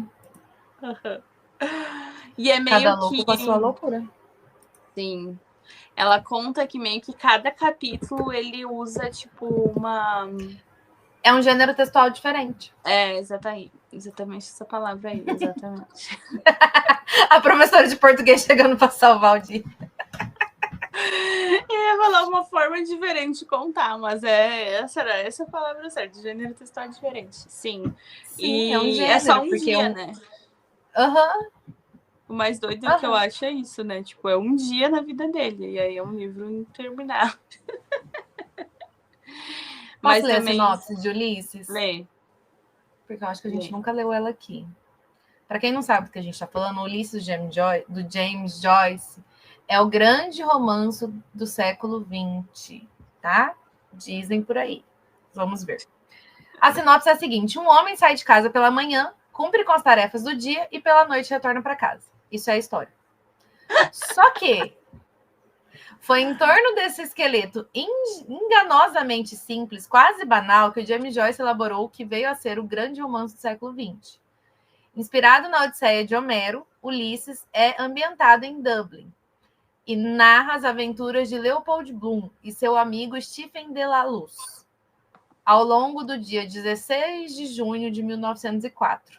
Tal como o Ulisses homérico, Bloom precisa superar numerosos obstáculos e tentações até retornar ao apartamento da rua Eccles, onde sua mulher Molly o espera. Para criar esse personagem rico e vibrante, Joyce misturou numerosos estilos e referências culturais, num caleidoscópio de vozes que tem desafiado gerações de leitores e estudiosos ao redor do mundo. O culto em torno de Ulisses teve início antes mesmo de sua publicação em livro, quando trechos do romance começaram a aparecer num jornal literário dos Estados Unidos. Por conta dessas passagens, Ulisses foi banido nos Estados Unidos, numa acusação de obscenidade, dando início a uma longa pendenga legal, que seria resolvida apenas 11 anos depois com a liberação do romance em solo americano. Mas, para além das disputas e polêmicas, Ulisses segue como um divisor de águas por conta do êxito do autor no principal ponto do romance: esticar e moldar a língua inglesa ao limite, a fim de retirar disso um retrato fiel, divertido e comovente do que se convencionou chamar de o homem moderno. Em seu clássico estudo sobre a obra de James Joyce, O Homem Comum, enfim, o crítico e escritor britânico Anthony Burgess afirma que, se alguma vez houve um grande escritor popular, Joyce foi esse escritor. Criado por esse espírito eminentemente democrático de escrita joyciana, Caetano Galindi realizou essa nova tradução, tá? É isso. Interessante. Eu gostei da parte que ele foi banido dos Estados Unidos porque era obsceno, aí eu fiquei me deu vontade de ler só por causa disso. Pois é, Estados Unidos sempre querendo banir isso. Mas não é o país mais democrático da... Aham, é sim. Ai. Interessante. Eu não sei. Às vezes me dá vontade de ler, às vezes eu desisto, não sei. Mas talvez, quem sabe, algum dia a gente... Acontece umas loucuras na vida, né? Mas interessante como ele foi apresentado, né? Como uma outra Bíblia. Um amigo apresentou ele pro Gabo como uma outra Bíblia, essa obra. Pois é. Aí vamos para outras influências. O Som e a Fúria, de William Faulkner, e também outras obras do Faulkner, como Enquanto Agonizo e As Palmeiras Selvagens, foram citados como influências para a estrutura e estilo narrativo dele. E aí, numa matéria da revista Bula, que também falando sobre os livros favoritos de escritores, né? Diz que para Garcia Marques, O Som e a Fúria foi mais do que uma influência, representou uma ruptura definitiva com as tradições literárias convencionais. Faulkner o ensinou a perceber o tempo não como uma linha, mas como um círculo infinito de memórias e emoções entrelaçadas. Daí está dizendo também, segundo essa matéria, que essa percepção multidimensional pavimentou o caminho para o realismo mágico que o autor colombiano revolucionaria em suas páginas. Enfim. Interessante, né? Muito. O Som e a Fúria eu quero ler ainda. Eu também, mas eu preciso estar com tempo e com coragem, porque já me disseram que você tem que ler uma vez, voltar e ler tudo de novo para entender. Tem que estar boa na cabeça. Tem que estar então, barato é louco. Minha professora de redação falou que parece que são divididos em 3 partes, né? E aí a primeira parte é uma pessoa, tipo, com deficiência intelectual, assim, contando. Uhum. E aí você, tipo, a primeira parte tu acha que tu não tá entendendo nada. E só que daí depois, quando tu lê as outras partes, tu se dá conta que a primeira parte era mais verdadeira. Daí por isso que tu dá essa vontade de ler a primeira de Era novo. mais sabe? fácil. Entendi agora. Enfim. Muito bom. Olha, próxima influência. Édipo Rei, de Sócrates. De Sócrates é Sófocles. ótimo, de Sófocles. Sócrates do nada, Sócrates. Nada. De Sófocles. Aparece também como uma das listas de formação dele. Clássico grego que o cara casa com a mãe, né? Complexo de Édipo vem daí. É verdade. Faz sentido para as loucuras que acontecem em Cem Anos de Solidão, né? Que... Pois bem. Nossa, eu li esse livro na faculdade. Édipo Rei? Eu li Édipo Rei. Opa, Medeia também. A gente começa nos clássicos, né? Nos clássicos dos passados. Édipo Rei é um novelão, dramalhão. Nada mais é do que a história do Édipo, que ele é levado para ser criado por alguém, então ele não é criado com a mãe. Existe é feito um vidente, sei lá, um oráculo, sei lá como é que chama no livro, não lembro mais. Fala que ele vai se casar com a própria mãe. É feita uma profecia de que ele vai se casar com a própria mãe. Não, mas a questão é a profecia, acho que pro rei, né? Que é feita a profecia que o filho dele vai matar ele, não sei o que lá. Daí isso, é feito pro rei. Exato. Que o rei... Isso mesmo, obrigada. Nossa, tá melhor que eu, gente. Mas também eu li isso aí faz 15 anos. Vocês podem estar me dando um desconto? Eu lembro só que minha professora deu esse resumo aí, todas as informações que eu sei são... É feita a profecia pro rei de que o filho dele vai matar ele e casar com a mãe. Só que aí, o que eu me lembro é que o Édipo fica nessa paranoia. Como que eu vou casar com a minha mãe? Lógico que eu não vou casar com a minha mãe. Que loucura é essa de casar com a minha mãe? Não sei o que é da minha mãe. Pois bem, tudo que ele faz, que o rei faz para impedir que isso aconteça, na verdade, faz com que aconteça. E é isso aí. Não, essas questões da Grécia também, né? Sempre essas questões das profecias. E é uma tragédia, né? É evitar ao máximo aquilo, e aí o fato de tu ter sabido que ia acontecer, que daí tu se preveniu de ter acontecido, daí faz com que isso aconteça. Faz com que aconteça, exato. É isso. É um paradoxo. É isso, não tem como fugir. Que loucura. E o complexo de Édipo do Freud vem daí o nome, tá? Complexo de Édipo é que você se apaixona por alguém que é parecido com a sua mãe. Freud explica. Inclusive, para quem assistiu Frankenstein, vocês entenderam a referência ao complexo de Édipo aí que tem lá. Não assisti ainda. Tu assistiu? Opa! Tu assistiu? Incrível. Meu Deus, puta que pariu. Que filme Sério? foda. Eu vi tanta gente falando mal que eu me... Quem? bloqueei. Um monte de gente falando mal. Quem? Falando o quê? Sim, aí eu... Falando o quê? Que era distante do livro e que não tinha... mas isso é mesmo, mas nunca vai ser um igual ao livro, mas é a história mais próxima do livro que eu já vi. E que era muito longo, muito, tipo... Longo é mesmo, tem 2h30. É, muito enrolado. Mas eu assisti em 2 vezes, eu dormi na primeira vez. Nem por isso o livro deixou de ser maravilhoso, é porque eu tava cansada. Mas é incrível. É incrível. É o Del Toro fazendo filme. Não tem como não ser bom. Não tem. Começa por aí. É uma releitura dele do Frankenstein, só que a releitura, eu achei a história mais próxima do livro que eu já assisti. Ele deu uma piorada no Victor. Na história do Victor. Que eu não achei ruim também, porque eu vejo ele exatamente daquele jeito. Na minha cabeça, ele é um grandíssimo de um filho da puta, sociopata, lunático, que queria brincar de ser Deus. Então, ele criou a história do Victor desde criança. Então, ele deu uma aprofundada nessa história. Daí vem o complexo de Édipo. E ele cria toda uma coisa maior em volta do Victor. Mas é a visão dele, que eu achei boa. Porque aprofunda a história. Porque o filme é dividido em 2 partes. É a história do Victor e a história da criatura. Então, a gente tem a história do ponto de vista do Victor toda. E depois a história do ponto de vista da criatura toda. interessante. Aí, a hora que entra na parte da visão da criatura, fica muito mais parecido com o livro, porque a gente tem muito mais a visão da criatura no livro. E a criatura é a melhor pessoa, tá? Eu só queria dizer isso. Ele mata um monte de gente? Mata, mas ele é a melhor pessoa ainda do livro. Ai. Eu achei incrível, sensacional. Eu não tenho nenhuma crítica.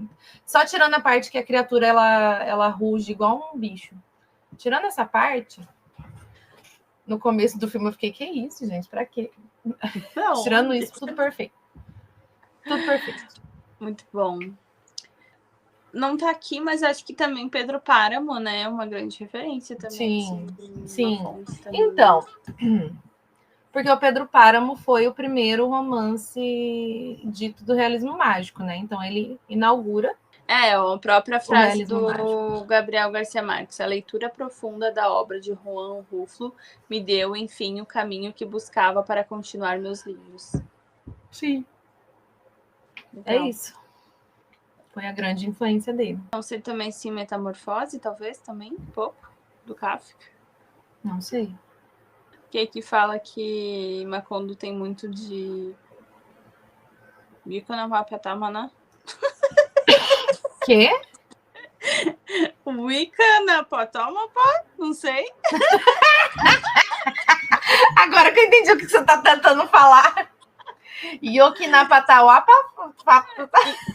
E o estranhamento de Kafka aparece no Absurdo Cotidiano, talvez tenha. Em Metamorfose. Não sei. Sim, pode ser. Já estou doida pela edição nova da Dark Side de Metamorfose. Que nem lançou ainda, né? Acabou de sair hoje. Muito maravilhosa. Você acha que o realismo mágico ainda é o gênero que mais conversa com o leitor latino? Sim! E vai continuar sendo para sempre, porque não tem nada mais latino, mais da nossa cultura, da nossa terra, do que realismo mágico. Não existe, não tem, tá? Qualquer pessoa que vive na América Latina, falante ou não de língua espanhola, né? Porque nós não somos falantes de língua espanhola, e mesmo assim, você lê realismo mágico, você parece que você está ouvindo uma história que você escutava na tua infância, na casa da tua avó. Ou que os vizinhos falaram. Não tem como, não tem nada mais latino, não tem nada mais agente do que realismo mágico. Que são essas coisas mágicas no meio do cotidiano. A gente sempre enfia uma coisa mágica no meio do cotidiano, não tem como, é natural, é nosso. E ninguém mais é assim. Muito bem. Não é? É super. É super. Muito bem. E aí? Bom, vamos para ele? De quem eu sou discípula, devota, tatuei uma frase aqui no braço já, ó, para ninguém falar que não é verdade, que eu sou fã. E esse aqui me deu trabalho, tá? Porque eu só queria dizer, Peixoto, vamos fazer uma lista aí, por favor, dos seus livros favoritos e postar na internet, porque eu não consegui achar. A única referência que eu consegui foi da tag de uma entrevista que ele deu. Vamos chamar ele pro podcast, daí ele fala. Thaís, fala isso. Aí a gente pergunta para ele, meu Deus do céu, eu tenho um piripaque aqui, ó, ao vivo. Tô falando, gente, José Luiz Peixoto, meu português favorito. Português favorito. Um dos meus autores favoritos da vida. Depois de autobiografia, minha vida não foi a mesma. E quem fala mal de autobiografia tá errado, tá bom? Então tá bom. E... gente, o Peixoto, ele escreve de tudo. Ele escreve poesia, ele escreve romance, ele escreve relato de viagem, ele escreve... Eu amo escritores que são multifacetados. E tudo que ele escreve é bom. Independente da forma com que ele escreva. Então, eu nunca li nada ruim dele. Nada. E ele se tornou meu autor favorito por causa disso. Não tem como, um dos meus autores favoritos por causa disso. Sim, amo Peixoto. Tenho todos os livros dele lançados no Brasil aqui na minha estante. Li todos, ainda não, mas eu tenho todos eles aqui, porque eu não sou obrigada a ficar sem. É sobre isso. Bom, algumas das influências do Peixoto foram Saramago, obviamente, o que fica claríssimo com a autobiografia. Gente, para quem não sabe, a autobiografia é um romance que ele escreveu muito louco, em que o Saramago é um dos personagens. E ele faz uma viagem por várias obras do Saramago durante o livro. Ele traz personagens das obras, faz uma loucura, uma confusão lá. Muito foda. Tem o Herberto Helder, que eu não faço ideia de quem seja esse ser humano. acabei de descobrir a existência dele, tá bom? Mas ele é uma das grandes influências do Peixoto. Então a gente precisa saber quem ele é, né? Porque se ele influenciou a poeta. Tá, por isso que eu não sei, não gosto de poesia. O maior poeta português da segunda metade do século XX. Um dos mentores da poesia experimental portuguesa. Entendi. Então tá bom. Porque o Peixoto também gosta de fazer poesia, né? E o Antônio Lobo Antunes. Esse é conhecido também. Esse eu conheço. Eu sempre lembro dele por causa do Bendito dos Cu do Judas. É um livro. É verdade, é dele. Eu tenho um amigo que ele fala mal do Saramago e ama o Antônio Lobo Antunes. Que é um português também muito famoso. Os Cus de Judas, meu Deus. Os Cus de Judas. Gente, ó, eu nunca vou superar o fato de que os portugueses chamam bunda de cu. Lembra do livro do Peixoto? Eu quase tive um piripaque de tanto dar risada o dia que eu estava lendo Galveias. Naquela cena que a garota vai fazer as suas necessidades fisiológicas número 2 numa sacola para atacar na amante do marido. Lembra disso? Gente, eu acho que não cheguei nessa parte de desistir de Galveias. Você perdeu a melhor parte do Nossa, eu não leu nada, porque eu acho que é bem no começo. Ai, não lembro. Eu lembro que tu me mandou no grupo. E aí, ela vai.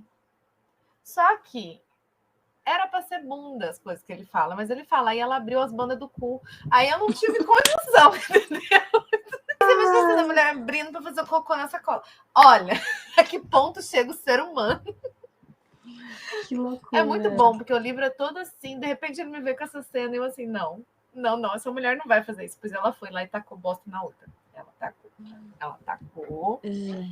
É sobre isso. Mas enfim, outra coisa. Como eu disse, eu só achei alguma entrevista do Saramago, do Peixoto, na tag. Então, o que ele fala lá?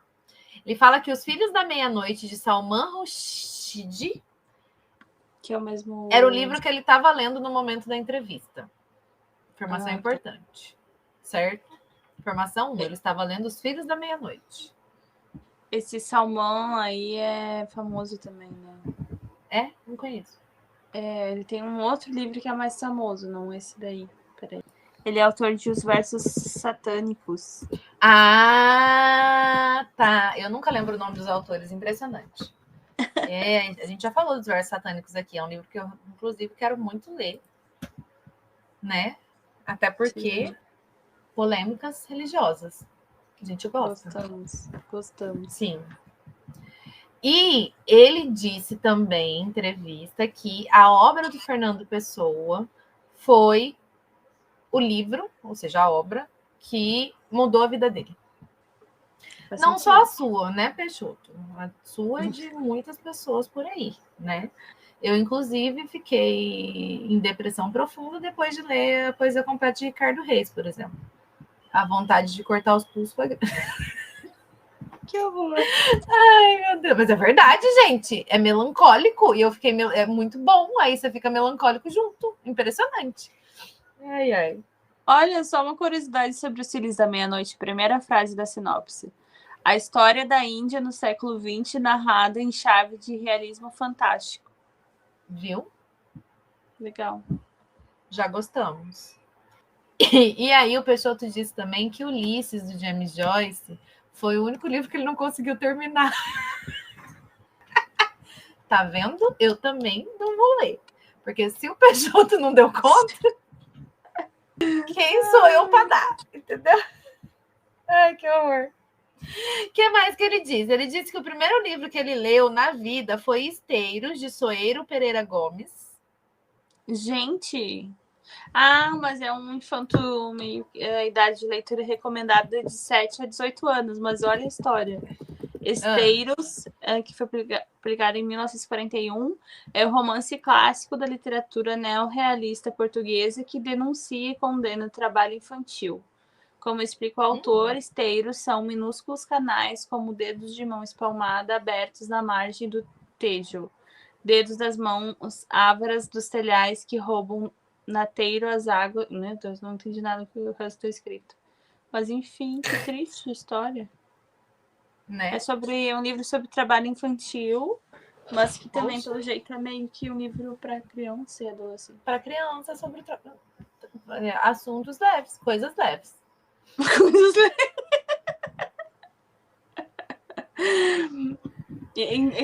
entendendo a mente do Peixoto por essas leituras aí. Primeiro livro que ele lê. Bem tranquilo, Não. graças a Deus. Bom, para finalizar, ele falou que assim, a relação com os autores portugueses é muito importante para a escrita dele.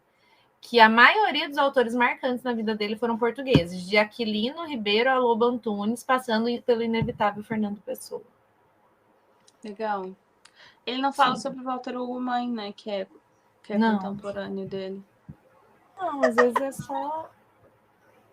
Não é o mesmo Não é estilo. o estilo dele, né? Né? Eu acho que não lembro, não é muito parecido mesmo, não. Apesar de eu gostar muito do Walter Hugo Mãe também.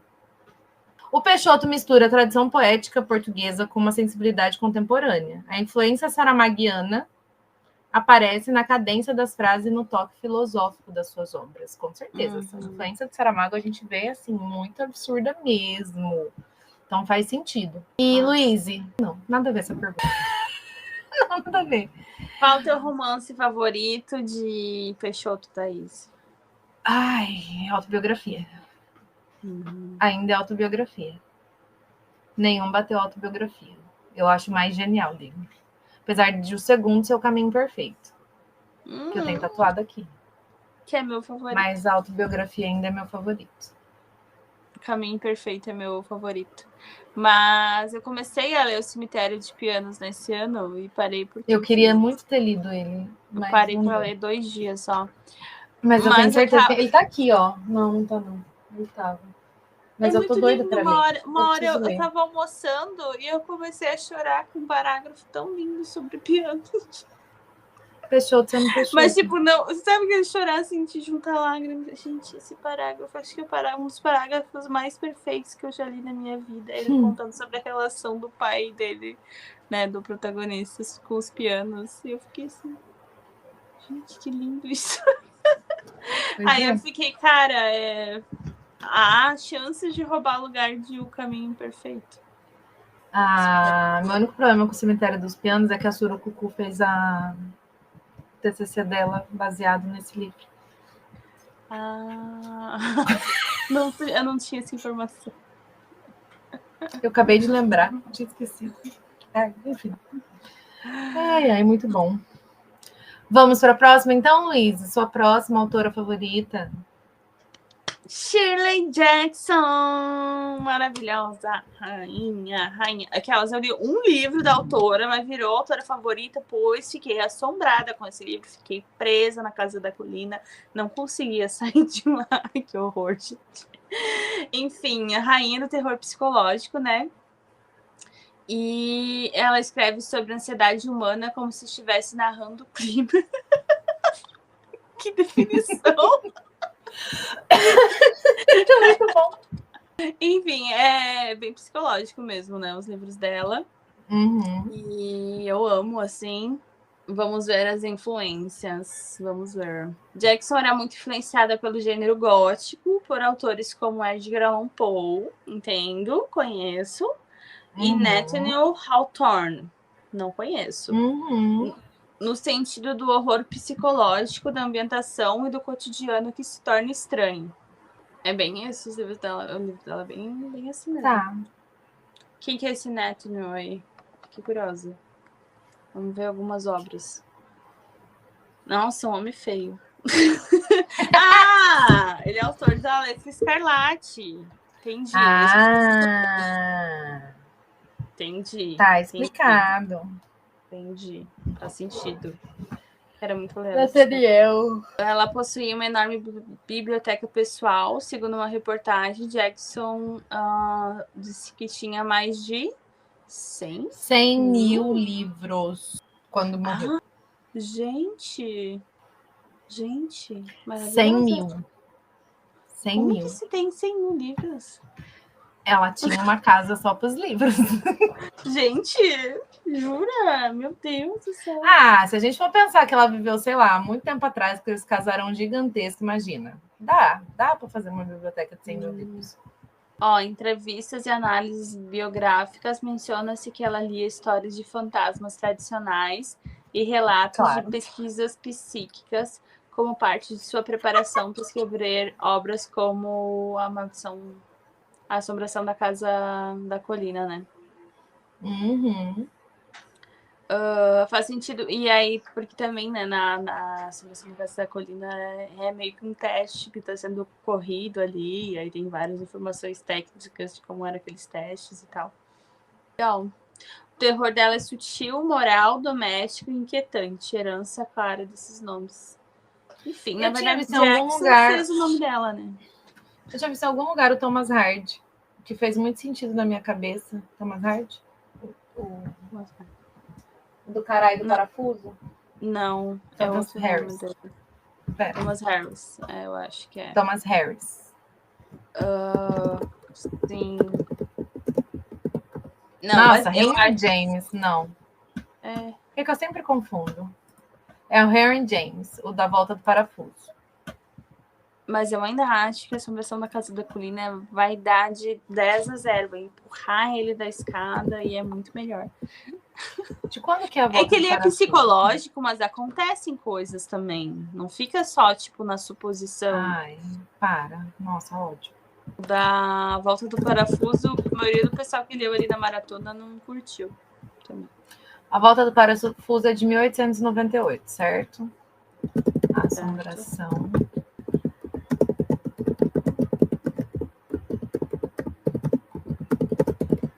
A Assombração na Casa da Colina é de 59. Então, claramente, houve realmente essa influência. Que ela, só para ter certeza, porque é perigoso eu falar que um veio antes do outro e é o contrário. Não, que o outro A gente espera que ela tenha melhorado a ideia da história, com certeza. Ela pode ter tido influência, ela tenha melhorado aquela bosta. Ai, gente, não gostei. Tem gente que ama a Volta do Parafuso, mas não. É porque a da Assombração realmente é uma casa assombrada. A gente tem certeza disso. Da Volta do Parafuso, eu fiquei esperando ação, emoção, alguma coisa acontecer. Mas o cara conseguiu ser prolixo em 100 páginas. E eu odiei aquelas crianças malditas. Nossa Senhora. Umas crianças pentelha. Que, meu Deus do céu. Vamos ver. De quem que é essa frase aqui? Eu não sei de quem que é. Ah, eu amo. Eu quero muito ler mais coisas dela. Comprei já, inclusive. Porque eu gostei muito da ambientação dela, de como ela constrói o clima, sabe? De terror. Mas realmente, tipo, acontece coisas assim, assombradas. O que assusta mais? A casa mal assombrada ou uma mente humana? Sempre a mente humana, né? Lógico! O grande problema é nós.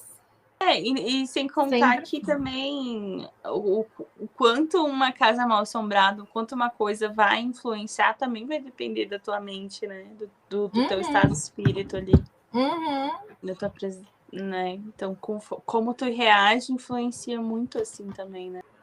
Eu acho. Mas sempre o pior monstro sempre vai ser o humano, né? Eu tenho medo de gente. Tenho medo de fantasma também. Mas assim, ó, corre pro lado do fantasma, corre pro lado de um cara estranho andando na rua à noite, eu vou correr pro lado do fantasma, com toda certeza. É sobre. Né? Muito Mas interessante muito saber as interessante. influências dela. O Paul não tem, né? Não tem, acho que Acho que todo mundo escreve terror, né? Muito difícil de que não terror, faça ou dele. mesmo até policial, né? Também ele Sim. não gostou muito do gênero policial. Sim. Mas é interessante saber mais as referências. Eu quero muito ler Electra Escarlate. Nossa. É muito livro para ler em muito pouco tempo. Meu Deus. Sei. É tanta coisa que eu quero ler que vocês não fazem nem ideia. Você conseguiu aumentar a sua lista, Thaís? Como era o objetivo desse episódio? Só com aqueles 2 livros que influenciaram o Machado. Foram os 2 que eu coloquei aqui. De resto, a maioria eu já li, a maioria não quer.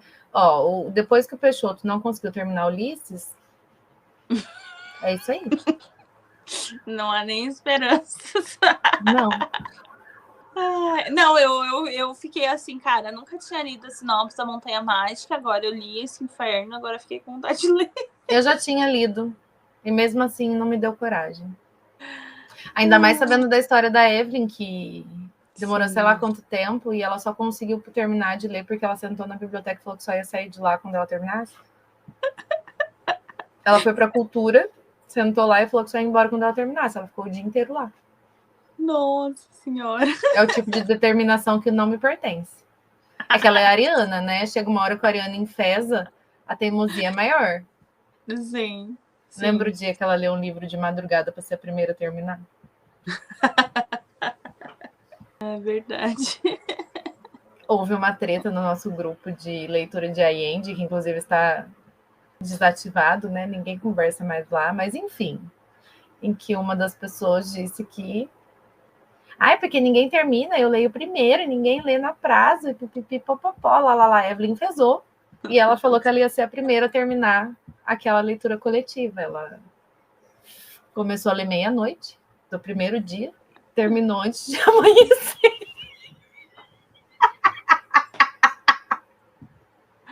Mano, o ódio faz coisas, tá? Só isso que eu queria dizer. O ódio de... Nunca duvide da capacidade de sentir ódio de um ariano. Muito bom. Eu lembro que eu acordei com as mensagens. Eu não tô acreditando no que eu tô vendo. Sou louca, lendo de madrugada mesmo. Eu não tenho essa determinação para provar um ponto de vista para outra pessoa. Não tenho. Também não. Eu deixo ela falar. Oh, meu Deus. Mandei a mão. Bom, temos um episódio. Encerramos. Falamos de 3 dos nossos autores favoritos. Ainda teriam muitos outros para a gente falar. Mas vocês viram, né? Que é interessante a gente conhecer. Eu acho muito legal, porque a gente consegue enxergar de onde vêm as influências, né?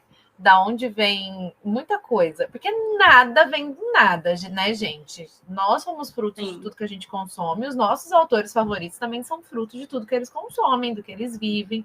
É claro que existem as questões da genialidade do próprio autor, da criatividade dele mesmo, mas existem muitas influências, e é muito legal você conhecer as influências dele, porque você começa a entender algumas coisas, né? Eu amo ver as influências do Machado, porque faz muito sentido em muita coisa que ele escreve, por exemplo. Da Isabel Allende é a mesma coisa, que faz muito sentido, que são os meus autores favoritos.